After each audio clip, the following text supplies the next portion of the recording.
நடிகர் விஜயை பொறுத்தவரையில் அரசியலில் நுழைந்து முதலாக சந்தித்த தேர்தலில் 108 தொகுதிகளில் வெற்றி பெற்றிருக்கின்றார். அவர் முதலமைச்சராக பொறுப்பேற்க ஏற்பாடுகள் நடைபெற்று வருகின்றது. இந்த சூழலில்தான் தன்னுடைய வெற்றிக்கு நன்றி தெரிவித்து விஜய் அறிக்கை ஒன்றை வெளியிட்டிருக்கின்றார். என் நெஞ்சில் குடியிருக்கும் அனைவருக்கும் வணக்கம். கட்சி ஆரம்பத்திலிருந்தே நம்மை ஏளனமாக பார்த்தவர்களும் பேசியவர்களுமே அதிகம். அரசியலில் இது இயல்பு என்றுதான் நாமும் அதை கடந்து வந்தோம்.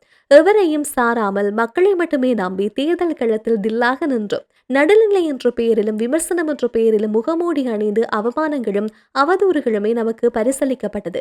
ஆனால் நாம் யாருக்கும் நன்றி கடன் செலுத்த அரசியலுக்கு வந்தோமோ அவர்கள் நம் சொந்தங்களாகிய நம் தமிழ்நாட்டு மக்கள் நம்மை எப்போதும் தாயன்போடு தாங்கி பிடித்து வந்தார்கள், வருகின்றார்கள். அந்த தாயன்போடுதான் இந்த தேர்தலில் நமக்கு அளப்பெரிய அன்புடன் அமோகமான வாக்குகளை அள்ளி தந்துள்ளார்கள். இந்திய அரசியல் களத்தை அதிர வைத்த இந்த தேர்தல் ஒரு அதிசயமான தேர்தல் என்றும் அது பல்வேறு வகைகளிலும் நிரூபணமானது.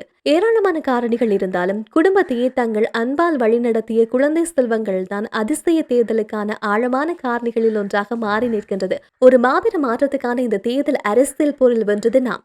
தமிழக வெற்றி கழகம் மட்டுமன்று, தமிழக மக்கள் மனதில் ஆசையாக வளர்த்தெடுக்கப்பட்ட உணர்வு பூர்வமான ஜனநாயகமும் தான். அதனால் தான் தமிழகத்தில் ஒரு அரசியல் கலாச்சாரமாக மாறி அச்சுறுத்தி கொண்டிருந்த பணநாயகம் ஆழக்குழி தோண்டி புதைக்கப்பட்டிருக்கின்றது. தமிழக வெற்றி கழக மாற்றத்திற்கான மாபெரும் முதன்மையான சக்தியாக அரசியல் இயக்கம் என்பதும் இதன் மூலமாக ஆழமாக அழுத்தமாக நிரூபிக்கப்பட்டிருக்கிறது. நியாயமான நேர்மையான பார்வை கொண்ட அனைவருமே இதை அப்படியே ஏற்பார் என்பது உண்மை. எக்காலமும் நிகழவே நிகழாது என்றிருந்த மாற்றத்திற்கான அரசியல் வெற்றியை நிகழ்த்தி காட்டிய தமிழ்நாட்டு மக்களாகிய என் சொந்தங்களுக்கு என் வாழ்நாள் நன்றிகளை காணிக்கையாக்குகின்றேன். நம் சொந்தங்களுக்கு நன்றி செலுத்தும் அதே வேளையில் நம் கழக தோழர்கள், அனைத்து நிலை நிர்வாகிகள், விர்ச்சுவல் வாரியர்ஸ் என உங்கள் ஒவ்வொருவருக்கும் தனித்தனியாக நெஞ்சார்ந்த நன்றிதலை தெரிவித்துக் கொள்கின்றேன். இவ்வேளையில் நமக்கு இந்த தேர்தலில் வாக்களிக்க மறந்தாலும் எதிர்வரும் காலங்களில் நம்மை அதிகமாக நேசிக்க போகும் நம் சொந்தங்களுக்கு என் அன்பை தெரிவித்துக் கொள்கின்றேன் என்று குறிப்பிட்டிருக்கின்றார்.